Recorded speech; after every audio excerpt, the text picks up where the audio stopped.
What's going on, everybody? C4 here, and welcome to our continuing 2019 NFL Draft Prep as we look at my wide receiver rankings 2.0 for the draft. And this is a very good wide receiver class. Literally everyone in my top 10, and I still have players that I couldn't even put in my honorable mentions that I think will land and stick on Final 53s and be productive in the long run. And some of them might be productive as rookies. So I'm very excited about this wide receiver class. Everyone knows I am a Philadelphia Eagle fan.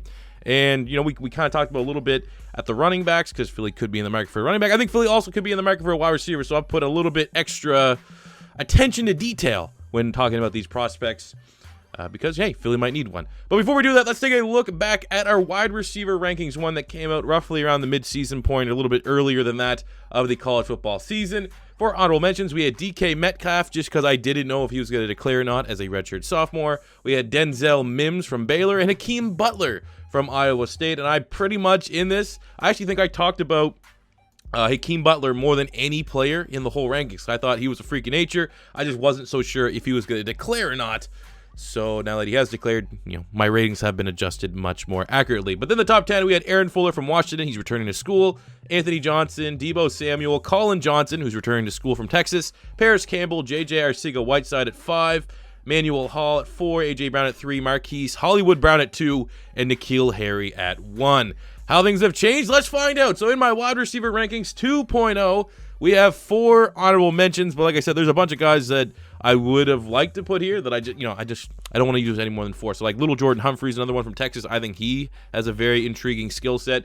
But for my actual 4 honorable mentions, I have Keelan Doss from UC Davis, small school prospect. I think he has a really good NFL skill set. Demarcus Lodge from Ole Miss, the third Ole Miss wide receiver we'll talk about in today's video. I think he has really, really good speed. Denzel Mims sticking on from Baylor. He's probably my ultimate sleeper at wide receiver. And then we got Riley Ridley from Georgia, Calvin Ridley's brother. Obviously a little bit of limitations to the passing offense that he played with at Georgia, but I think he has a really, really intriguing skill set, and he might be able to crack my top 10 after the scouting combine. So that being said, let's jump into wide receiver number 10, and that is J.J. Arcega-Whiteside, 6'3", 225 pounds, out of Stanford. In 2018, he finished with 63 receptions, 1,060 receiving yards, and 14 touchdowns. When you look at J.J. Arcega-Whiteside, he is a very physical wide receiver, great jump ball, and excels in the red zone. Like teams that need a tight end, if they don't want to gamble on a tight end right away, kind of brought this up for like the Dallas Cowboys. A guy like J.J. Arcega-Whiteside could kind of double up from the benefits of having a tight end in the red zone. So if you need a wide receiver and a tight end, a guy like J.J. Arcega-Whiteside could kind of get 2 birds stoned at once,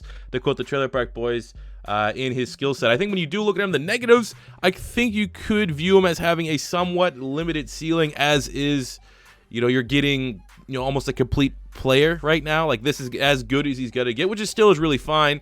And another thing is, when you look at his route running ability, a big advantage is not so much his agility or his footwork, but it was how physical he was. And he's 6'3", 6'2", 220, 225. He's going to be able to be as physical with DBs in the NFL and get that success rate that he had going up against clearly inferior defensive backs in the Pac-12. So that is kind of some questions around him. But ultimately, I do think if he can test pretty well at the combine, he should be a lock to go in rounds 3 or 4.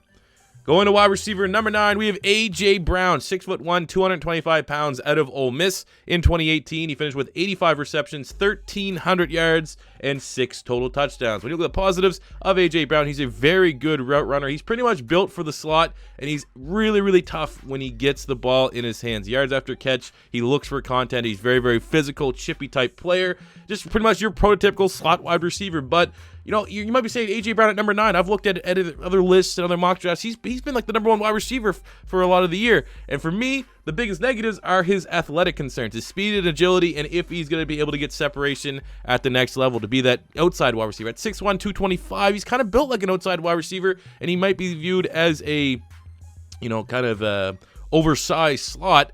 And, how much is a team going to invest that big high draft pick in a guy that's ceiling might be capped out as a slot wide receiver? So because of that, that's kind of why I have him a little bit down here on my boards, maybe more so than other people you may hear talk about the draft, just because I don't really see that ability to get the separation and be an outside wide receiver in the National Football League. But if you need a slot wide receiver, he is about as good as it gets in this draft class. Safe prospect, I think, as well, if you view him as such. Going to wide receiver number 8, we have Emanuel Hall, 6'2", 200 pounds, out of Missouri. In 2018, he finished with 37 catches, 830 receiving yards, and 6 touchdowns. Missed some time with some injuries. But when you look at the positives of Emanuel Hall, he has great speed. I think he has a very high ceiling with the right scheme. If you have him go to a team that just wants him to keep running intermediate routes and all that stuff, which we have seen. We've seen one-dimensional players go to the wrong schemes, and they're never great. And then you have to wait until they hit free agency, and then that's usually when the Patriots get them and make them excel. But if Emanuel Hall goes to a team that they just want him to just run streaks pretty much, you guys see great things. You guys see at least, I think he might have potential to develop as a proven route runner. But I think, to get production from him as a rookie, he's just going to have to go to a simplified offense. Go to a team like Cleveland. He'd be a nice fit in Cleveland. I think, again, we're kind of talking about our Siegel, Whiteside, Brown, and a Hall. You're talking about these guys that are probably going to be in the 3rd round, 4th round, somewhere in that territory, early day 3,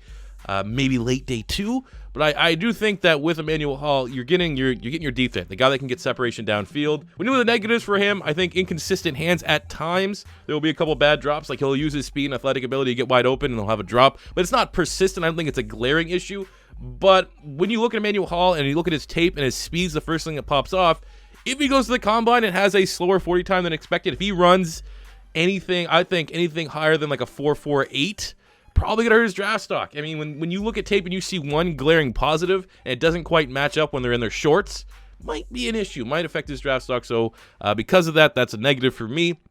I think all will be good for him. I originally had him at number 4 in my last rankings. Just slipped a little bit because obviously was inability to stay healthy this year with Missouri kind of affected me a little bit on his ranking. But still really nice deep threat wide receiver in the draft.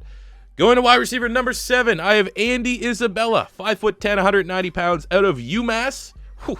In 2018, he finished with 102 receptions, 1,700 yards, and 13 touchdowns. Now, he's kind of becoming my draft crush at the wide receiver spot. He's gaining a lot of momentum. I mean, if you follow any bit of the draft, I assume if you're watching this video, you're kind of following the draft. You probably have heard about him now. There's rumors that he has sub 4.3 speed. He's quoted to saying he can run a 4.26. I think it's going to be probably mid 4.3. If he runs anywhere in the 4.3s with his elite quickness, his really nice hands, obviously he's going to be pigeonholed as a slot wide receiver.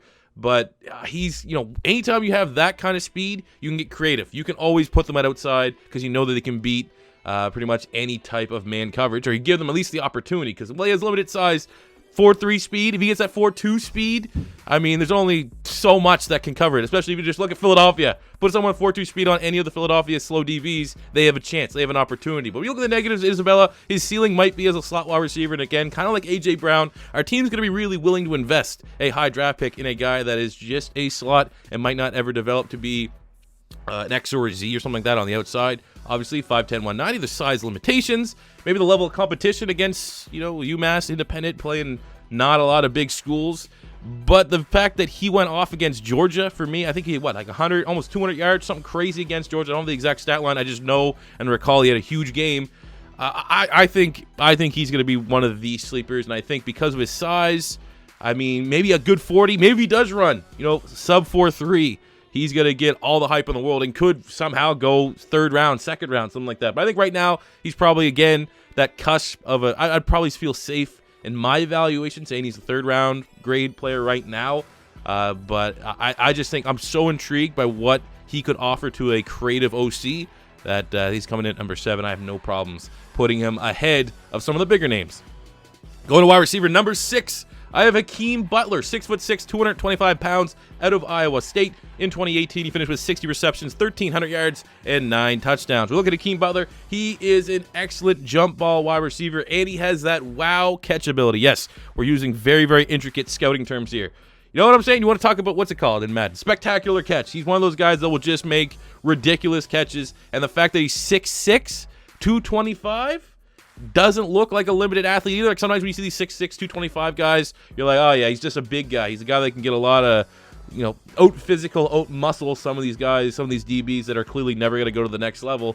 So what else you got? I think he has underrated ability in terms of speed and athleticism that people might not give him credit for. And I hope we get to see that at the combine. But the fact that he can make a lot of catches, I think he has a very high ceiling. I'm all in on Hakeem Butler. I think for me, he could go in the 2nd round. I think now we're starting to get, the first 3 guys in honorable mentions. We're talking about players that are, anywhere between the 5th round and maybe late 3rd. Some 3rd rounders, and Isabella at number 7. I think now that we're into number 6 with Hakeem Butler, we're looking at guys that could creep into the 2nd round. And I mean, I'm a big fan of him. I would love him in Philadelphia, for example, just to refer it back to my team. When you look at the negatives, though, on Hakeem Butler, I think size is really his only route running move. I've looked at a couple other scouting reports that kind of confirm what I've seen on tape. Is, he doesn't make a lot of guys miss with, his hips or with his footwork. It's more, I'm gigantic, I'm just going to catch the ball, get out my way. And again, kind of like we talked about with JJ Arcega-Whiteside, is he going to be able to bully defensive backs in the NFL? Now, big size difference. JJ Arcega-Whiteside, 6'2", 6'3", 220, whereas Hakeem Butler, 6'6", 225, 230. I feel like that size will transition and translate to the National Football League. Another negative for Hakeem Butler is, I know a lot of people are going to be looking at what that speed of the combine. Is it going to be in the 4.5s? If it's in the 4.5s, that helps his stock. If it's going to be in the 4.6s, maybe move him down into like a high 3rd round pick. When you look at his tape, though, try to judge his speed because he's a really, really long stride. Obviously, he's 6'6", he's gigantic, so it's kind of tough to look at his tape and get a good idea of what his 40-yard dash is. Usually, I'm pretty good at that. As someone that had a fast 40-yard dash in my prime, it's really tough with Hakeem Butler. So a lot is going to be weighing on his combine, which, again, ultimately, I got to hold that as a negative. Going to wide receiver number 5, we have Kelvin Harmon, 6'3", 215 pounds, out of NC State. In 2018, he had 81 receptions, 1,200 yards, and 7 touchdowns. We look at the positives. I just think he's a complete wide receiver. He does everything that you want. I think he can play in the slot. He can play on the outside. He has good hands, good route running ability. He's a willing blocker. With the ball in his hands, he's pretty good. I don't think he's going to struggle to get separation at the next level. I think he has really, really good hands. Hasn't struggled with drops. I didn't see literally any drops in the couple chop-ups I've watched of him. The only negatives I could say about him is that he's just not an elite athlete. If he was an elite athlete, you could probably put him, I would say, as high as number 3. I just don't see, he's not going to be a guy that's going to run, low 4.4s. He's not going to be a guy that's going to test well in the 3-cone. Probably not going to have a ridiculous vertical like some of these other guys that we have ahead of him. So that's the only thing I can kind of hold against him is I just feel like, that's just the thing that separates. He's going to be a good wide receiver. I think Kelvin Harmon could sneak into the 1st round if he does test well at the combine. It surprises me, makes me look like an idiot, but I think he's probably going to be, like a mid-2nd round pick right now. But he's going to be able to contribute right away as a rookie if he's going to a team that needs to find that 2nd outside wide receiver for their team. And my pro comparison for him is Michael Thomas from the Saints, but while he's at Ohio State. Obviously, Michael Thomas has gone to a very QB-friendly, offensive-friendly team in New Orleans, and those numbers would, just compare to not the number 5 prospect. If I was comparing someone to Michael Thomas, you'd be like, well, they should be the best wide receiver in the class because Michael Thomas, debatably, statistically speaking, is like a top 3 wide receiver. But more so the Michael Thomas that we saw at Ohio State that went in that 2nd round, I think that's Kelvin Harmon. But I do think if Kelvin Harmon can go to a team, not necessarily the Saints, because I don't necessarily think the Saints need another Kelvin Harmon type wide receiver, but hey, if they want to. But if he goes to a friendly offense, a team with a good OC, a team with a good quarterback, a potent offense that needs that other wide receiver, looking at maybe the Colts, I think he could have very, very good production. For right now, I see a lot of similarities between Kelvin Harmon's tape at NC State and Michael Thomas's chop up from Ohio State. Going to wide receiver number 4, we have Marquise Hollywood Brown, 5'10", 175 pounds, out of Oklahoma. In 2018, he had 75 receptions, 1,300 yards, and 10 receiving touchdowns. We look at the positive of Marquise Brown. He's a burner. He should have the fastest 40 time out of any of the wide receivers. I mean, hey, maybe Isabella, Emanuel Hall. But I think ultimately it will go to Hollywood Brown for the fastest time. He's great yards after the catch. You put the ball in his hands, he's absolutely lethal in space. Make you miss. He can do it all pretty much for your deep threat ability. And I do think from a route running standpoint, it's not as bad as some people may make it out to see. If you see a guy that's 5'10", 175, and he's fast, you're going to be like, well, he probably can't run intermediate routes. He probably can't do this and that. Just have him run slants, and maybe you get a couple wide receiver runs, gimmicky plays like that out of him. I think his route running ability is pretty good. I actually think this hasn't even showed up on other people's scouting reports. This is my point. I think he has underrated jump ball ability. There's times that his frame, he was making catches and out jumping DBs that he had no right doing. Obviously, it's a college level. Maybe I can't recall what DBs he was beating. Probably guys that aren't going to play in the NFL. But for a guy of his frame to be able to get up and make some of those tough catches, contested catches, I think that's an underrated aspect of his game. Obviously, his negatives, though, I think size limitations are clear, and I think he will be a niche player. He's going to have to go to a team that understands what his strengths and weaknesses are and not just going to try to pigeonhole him and develop into something that he's not. And because of that, because you're not a scheme-friendly player in Marquise Brown, that's kind of why I had to move him from wide receiver 2 down to 4, just because there's that chance that he goes to a team that's going to misuse him versus some of these other guys, especially wide receiver 2 and 1, that doesn't matter what team they go to, they're going to be playmakers. So because of that, for just Marquise Brown, I'm a big fan. I think he's really, really nice. He'd be a terrific fit for my Philadelphia Eagles. And my pro comparison for him is Deshaun Jackson. It's a really easy comp. I mean, Deshaun Jackson was undersized out of Cal, was known to be a great burner. Still, I think when you look at the annals of NFL history, you're probably going to say Deshaun Jackson might be a top 10 deep threat of all time, and that's pretty big praise given to Marquise Hollywood Brown. Going to wide receiver number 3, I have Deebo Samuel, 6 feet tall, 210 pounds, out of South Carolina. In 2018, he had 62 receptions, 900 yards, and 11 touchdowns. When you look at the positives from Deebo, he just has ridiculous catchability. You know, that wow catchability that we talked about Hakeem Butler, you know, to put it in Madden terms, that spectacular catch, he possesses that. He has made some ridiculous highlight reel catches. I think he's an excellent route runner, very, very refined in his ability, which gives him the flexibility to be an outside player, be inside on the slot. That scheme flexibility is a big time bonus, and I think he should, I underline it, should test well at the combine. Anything I can see from tape, from what I've heard about, obviously, like the training and camps and stuff they've had at South Carolina, he will test well at the combine, but I'm putting that right into the negatives. If he has an average combine, if what we've seen on tape doesn't quite line up, and we've seen that countless times over the years with guys that we think are going to run fast 40s, we think they're going to run like low 4.4s, end up running the 4.5s. I think if he does have an average combine, you know, he could slip behind Marquise Brown. He could slip. I don't know necessarily if I could kick him out of my top 5, but I mean, I could easily see if Deebo has a bad combine and Harmon does have a good one, I would switch him right away. Like, that's how close that race is, and the fact that, you know, an average combine could really hurt Deebo Samuel's stock. I kind of got to hold that against him. And injuries. He's had a couple injuries. I think 2 injuries in his college career, which if he played full seasons, maybe he'd have a little bit more hype at this point. But for me, a pro comparison for him is DJ Moore, last year from Maryland. DJ Moore's tape at Maryland kind of looks similar to the best that Deebo Samuel is. I think Deebo might have a better highlight reel catch, but outside of that, excluding the big wow plays, a lot of the route running, a lot of their athletic traits are very, very similar. Going to wide receiver number 2, maybe my draft crush overall.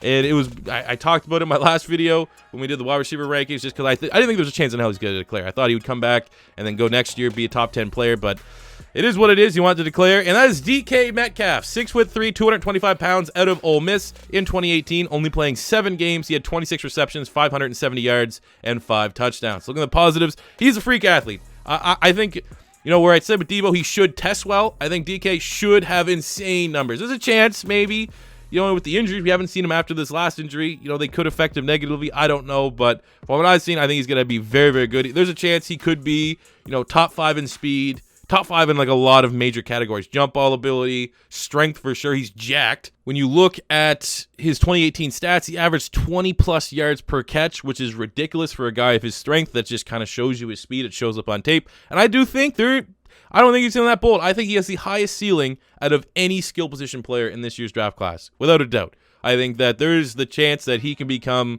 the next great, you know, top 5 wide receiver in 3-4 years' time, something like that. I think he's going to be ridiculous. The negatives, though, are injuries. He has had injuries throughout his career and limited snaps. He's a redshirt sophomore that has struggled with injuries, so I'm kind of surprised he did declare. I thought maybe going back one more year would solidify him as a bona fide freak of nature, bona fide next big thing. I would have liked to see him go back one more year, because then you'd be less mouths to feed. If he would have went back one more year, DeMarcus Lodge and A.J. Brown would have been gone from Ole Miss. I mean, there's definitely, you know, new quarterback going there, but it would have had, what's his name? The dude that flipped from Florida. Can't remember his name anymore because, you know, I erased him from my memory. But anyways, I think going back, he would have been the bona fide wide receiver 1. No one else eating to his carries, and he would have had freakish numbers. But it is what it is, man. He wants to secure that bag, and I can't blame him. Pro comparison for DK Metcalf is Josh Gordon. I don't see any of the off the field. Obviously, okay, we'll say Josh Gordon without the off field. Josh Gordon as an athlete, you know, what we saw, you know, at Baylor was pretty damn good, enough so that he got drafted as high as any supplemental pick I've ever seen. And then you just got what we saw with Josh Gordon, like that year he went off with the Cleveland Browns. I think that is what DK Metcalf's ceiling will be. And Josh Gordon was the best wide receiver in football that year. So that is the kind of potential and upside I see with DK Metcalf. And I think he should go in the first round, maybe even as high as top 15. He could be number one, and he's good enough too that he could be wide receiver 1 on a lot of team sports. That's where we differ. But my wide receiver 1 is Nikhil Harry, 6'4", 215 pounds, out of Arizona State. In 2018, he had 73 receptions, 1,100 yards, and 9 touchdowns. Looking at the positive of Nikhil Harry, I've said this countless times on Twitter and stuff. He's open even if he's covered trait. Phenomenal jump ball. Even if a double man coverage, throw it up to him. He'll probably find a way to bring it down. Like, that was ridiculous. Obviously, against Pac-12 defense, got to be a little bit different than NFL, but showing that trait usually does translate, and that's kind of what separates you from the rest of the prospects. I think he has excellent hands. He's a great route runner. He's a great athlete. Actually played some special teams. I don't know if he had 1 or 2 punt return touchdowns, so obviously with the ball in his hands, he's dangerous, good yards after catch. The only negative I can hold against Nikhil Harry is that he could slip if he has an average combine. There's a chance. Anytime you get a big body wide receiver, they could run. If he runs high 4.5, something like that, and you see a guy like DK Metcalf or a guy like Kelvin Harmon have a really good combine, there's a chance that, there is such high quality at the wide receiver position in this draft. If any of these big names just kind of disappoint at the combine, kind of disappoint at the Senior Bowl, it could be held against them, because right now you're almost looking for negatives to kind of separate the guys. But I think Nikhil Harry will do just fine at the combine, and be the next first-round bona fide stud at wide receiver. My pro comparison of him is a faster Alshon Jeffrey. Now, Alshon Jeffrey had excellent tape at South Carolina. Actually, people thought Alshon might have been one of the 1 or 2 best wide receivers in that draft class. But then he ran a really slow 40, and he slipped into the second round to the Chicago Bears. And I think, look at the tape. Yeah, I think Nikhil Harry's a little bit faster than Alshon Jeffrey. But from what the positives, the jump ball ability, just constantly finding a way to be open. I know a lot of Eagle fans know what I'm saying. When Alshon is open, even if he's covered, you see a lot of that with Nikhil Harry. So there you go, guys. Those are my top 10 wide receivers for the 2019 draft. As always, if you agree or disagree with my rankings, let me know in the comment section below. Make sure you subscribe if it's your first time stopping by, because there's going to be plenty more draft content to come. And until next time, guys, it's C4 saying peace out.